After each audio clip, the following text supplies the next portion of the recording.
Details leaked from insiders about the New York Mets as ESPN continues talking Met rumors when we're inching closer and closer to David Stearns' second strike of the 2025 trade deadline, which Mets fans hope first and foremost happens, and second of all is the necessary piece or pieces for the Mets to go win it all in 2025. So for an in-depth summary about these ESPN rumors, stay tuned only here on Mets Digest. I'm your host today, Mike Duda. We'll talk these ESPN rumors, but first we got to talk about some subscribers, and that being that 69.2% of you that watch these videos aren't one. So please do me a favor, do us a favor here at Mets Digest, and hit that free subscribe button.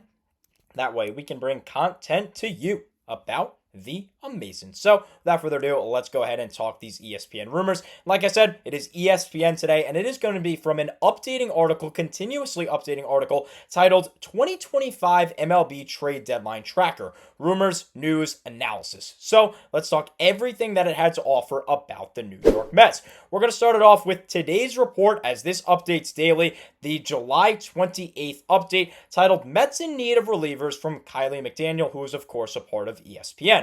McDaniel says, quote, as we close in on the deadline, the Mets are looking to ideally add 2 relievers, a center fielder, and possibly an additional hitter to slot in a DH in the event that their current regular DH, Mark Vientos, is one of the players they need to include in a deal to address their needs. Now, first and foremost, off the bat, I'm going to disagree with this, and that is the sense that they do not need a designated hitter. Even if you get rid of Mark Vientos, you still have Jesse Winker, who will be returning from injury, hopefully sooner rather than later, and Starling Marte, who has been red hot of late. Moreover, if you trade a guy like Mark Vientos or Luis Angel Acuna and you bring in a center fielder, your center fielder now plays center, Jeff McNeil can play second, Brett Beatty slides over to third, and you have Ronnie Mauricio, who would be the DH, and then you can rotate in and out and have some fun with the defensive alignments with someone who's regularly playing the field, maybe taking a day at the DH, and you work that in and out. You do not need a DH under any circumstances. Now, let me further disagree, as McDaniel says, quote, White Sox center fielder Luis Robert Jr. is their top target for the center field need, with Orioles center fielder Cedric Mullins as the second option, as Jesse Rogers has noted below. We're going to go into that report in just a bit. I'm told the White Sox have focused on Brett Beatty, Ronnie Mauricio, Vientos, and Luis Angel Acuna in those Robert Jr. talks, with the latter two being the most realistic options. Now that makes sense. Vientos and Acuna are struggling compared to Beatty and Mauricio, who have been red hot of late. Beatty, of course, has been hot for a while offensively and defensively, and Mauricio just went 4 for 4 on Sunday Night Baseball and helped the Mets beat the Giants. Now, with Vientos and Acuna, them especially, I do not want to make a deal for Robert or Mullins. First of all, I don't want either of those players. We'll talk stats in just a little bit. But Vientos, no, he's better than both of those players. And for Luis Angel Acuna, he was a top 3 Met prospect for a while before getting the call. And he had a nice end to 2024 and a great postseason, great start to 2025 as well. I think he's just in a rough patch starting off that sophomore slump. And moreover, he's a guy that we gave up Max Scherzer for. I know he was aging and he was at the back end of a contract, but still, Max Scherzer is the guy we gave up for him. And then if we trade him for Acuna, who we get maybe 2, 3, 4 months at a good production, then we flip Acuna for a guy like Robert or Mullins, you're basically trading Max Scherzer for Luis Robert or Cedric Mullins, which I do not want in any circumstance because of the stats.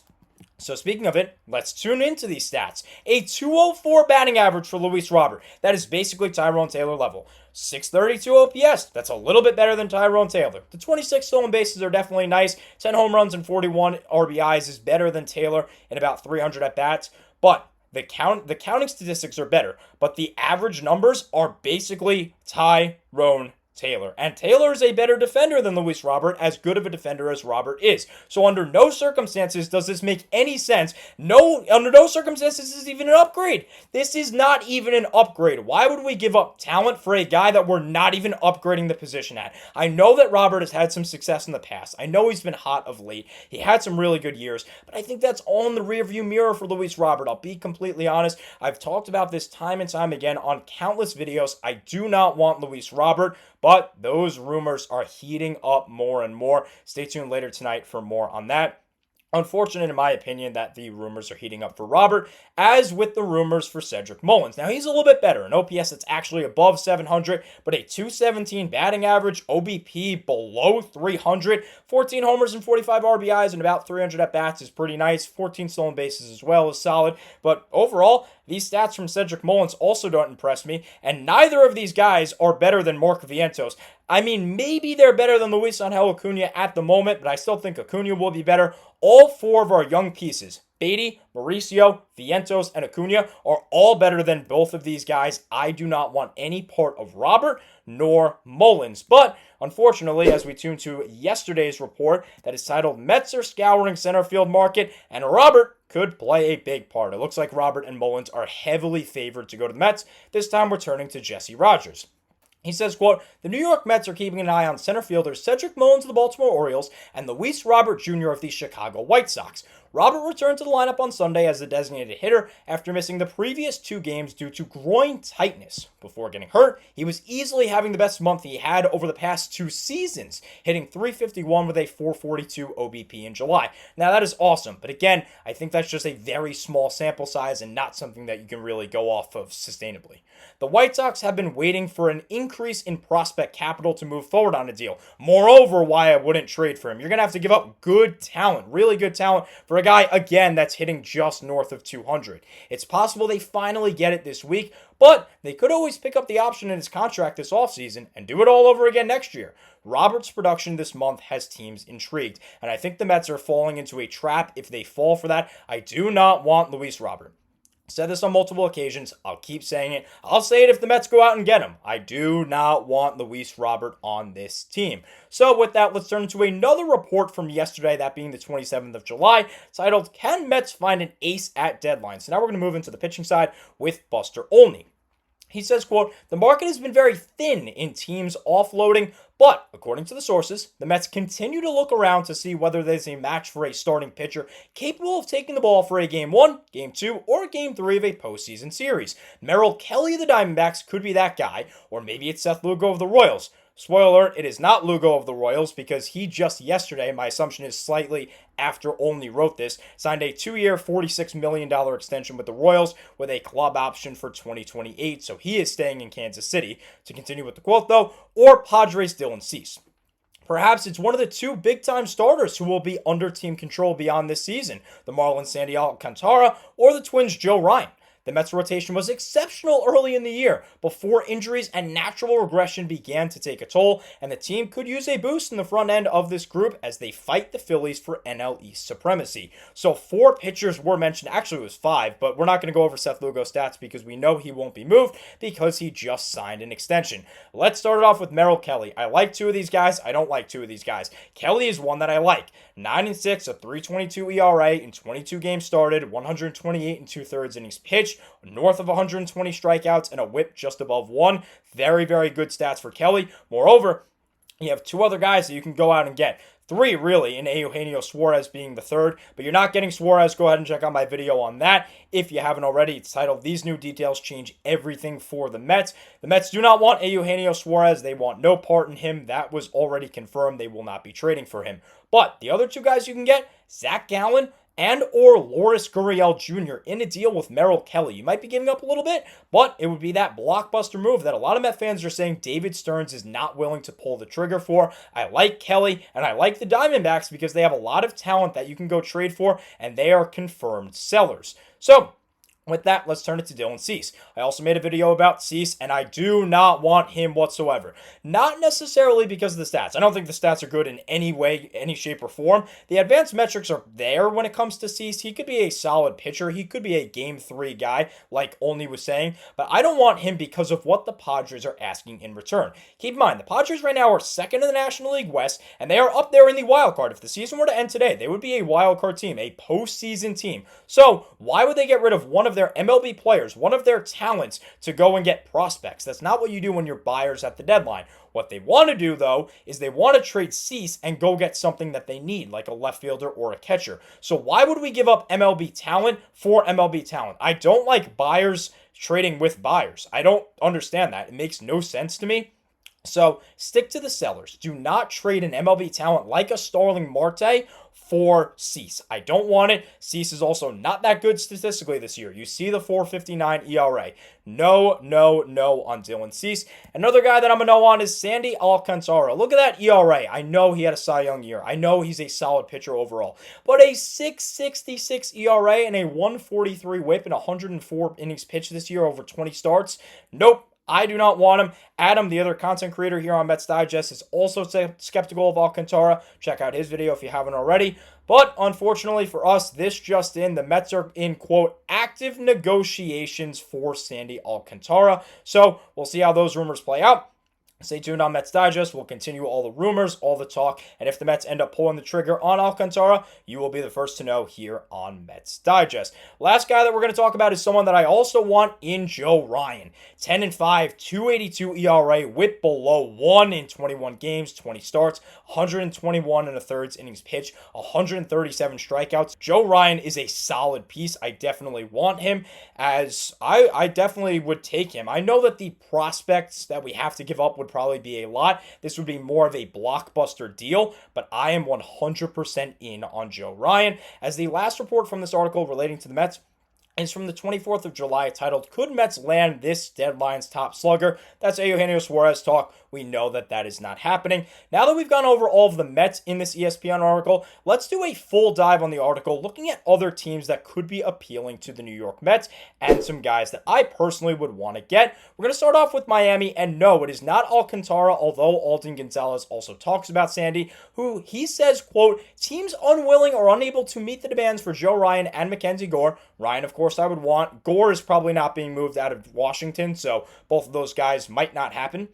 Two controllable starters who are more likely to stay put than move at this point, could easily pivot to Miami Marlins right-hander Edward Cabrera. The 27-year-old is controllable through the 2028 season and has been on a really good run, posting a 2.47 ERA since the start of May. So, with that, let's go ahead and check out his statistics.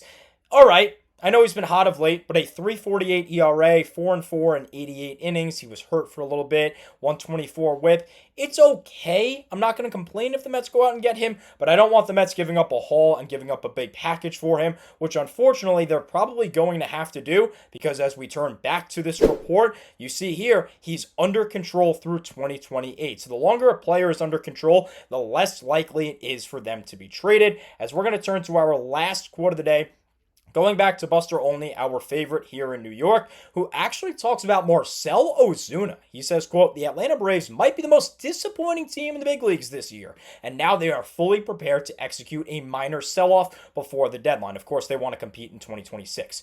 Moving relievers Raziel Iglesias, who's making $16 million this year, and Pierce Johnson, $7 million with a $7 million option for 2026, and maybe others. Marcell Ozuna, benched recently when manager Brian Stinker decided to devote the DH spot to catchers Sean Murphy and Drake Baldwin, has 10-5 rights and can veto any trade proposal, which means the Braves are unlikely to engage any team in trade talks about Ozuna. If another team calls the Braves, however, to ask about his availability, then they will ask Ozuna if he would accept a move. The market for DHs is extremely limited, and Atlanta would presumably have to eat at least some of the $5 million or so owed to the slugger for the rest of the season. Now, why do I put this with the Mets? Well, you see the $5 million at the end, especially in 2023, under Steve Cohen, who has what seems to be infinite money and doesn't care spending it. The Mets are willing to eat up contracts that they have to in order to get the right deal done, to get the right prospect in return in 2023 when they were sellers, but more so this year to go get the right guy and to give up less of a package. So I could see the Mets doing that with Ozuna, although it would be a division rival, and the Braves are probably mad at the Mets because the Mets did beat them in game 161 last year. I don't see a deal happening, but I'd be open to it for sure, as Ozuna's not having the best of his seasons this year. 742 OPS, 232 average, but 13 homers and 42 RBIs. And we all know very well what Marcell Ozuna can put up. I, for one, would be a big fan of Ozuna if you go out and get him. But with that, let's turn to the last couple of things that was mentioned in the article, last couple of teams that I would like. Now, these were before the past couple of days, so some of these rumors might have died off a little bit, but I definitely like to talk about them. Starting off with the Los Angeles Angels, Tyler Anderson and Kenley Jansen were mentioned. Anderson is 2-6 with a 4.41 ERA, 1.407 whip, and a two-time All-Star. He'll be okay. I wouldn't mind him. Again, don't want to give up too much to go out and get him. But a guy I would love from the Angels is Kenley Jansen. 3-2 this year, 3.11 ERA, 1.088 whip, and 18 for 19 in save opportunities. Four-time All-Star and two-time reliever of the year. He would be a great setup man for Edwin Diaz. That's that perfect eighth inning guy that you need, with Gregory Soto looking like he's taking the seventh inning nod. Maybe Reed Garrett, maybe Gregory Soto, maybe Brooks Raley. Who knows? knows? He would be a phenomenal setup man, Kenley Jansen. Go back to Arizona. I mentioned these two before. Zach Gallen, 7-12 with a 5.60 ERA. Definitely high. I wouldn't love him with a 1.354 whip and a former All-Star. But if the package is right and you can get him and Merrill Kelly, why not? Why not get Gallen, possibly throw him in the bullpen as a long reliever? I don't mind it, again, if the package is right. I'd more focus on Kelly when you're talking about Arizona, but I guess I wouldn't mind Gallen if he comes along in a package with Kelly. Another guy that I wouldn't mind is Loris Gurriel Jr., 248 batting average, 702 OPS, with a 93 OPS plus, 12 homers, 48 RBIs, in 380 at-bats, in a former All-Star himself. Again, another bat that would stretch out this Met lineup, but I don't see the need in that anymore. As of late, go ahead and check out Adam's video from earlier today if you haven't already. The bottom of the Mets lineup has been awesome. So do they really need to stretch out the lineup? Maybe not. Last thing that we're going to talk about is Minnesota, Griffin Jackson, Johan Duran. Video coming on Duran soon. And Griffin Jackson, I personally don't want. 1-5 with a 4 ERA and a 1.244 whip. Last thing that I want to talk about here is not on the ESPN article, but it was ESPN who first reported it. That, of course, being Jeff Passan. Emmanuel Clase of the Cleveland Guardians has been placed on paid leave as part of the league's sports betting investigation. He can still be traded, but that is big news, as Clase would be another guy that could be a great blockbuster guy to go get for the Mets. Personally, I wouldn't want to give up the package that's probably going to be associated with him, but it's news, and that might affect the Mets, as the Mets might have had some interest in him, although it hasn't been reported. So go down there in the comment section. Let me know your thoughts on all of these guys, any of these guys, whoever you want. Give me your looks on these players. Do you want to make a deal for them? Do you not want to make a deal for them? A lot of rumors are flying around, so stay tuned here on Mets Digest for all the updates. We'll be giving it to you, every single one. Another update coming later tonight. Multiple updates, actually, so stay tuned for that. Unfortunately, that's all the time I have for you in today's video. Thank you so much, as always, for watching, and let's go Mets.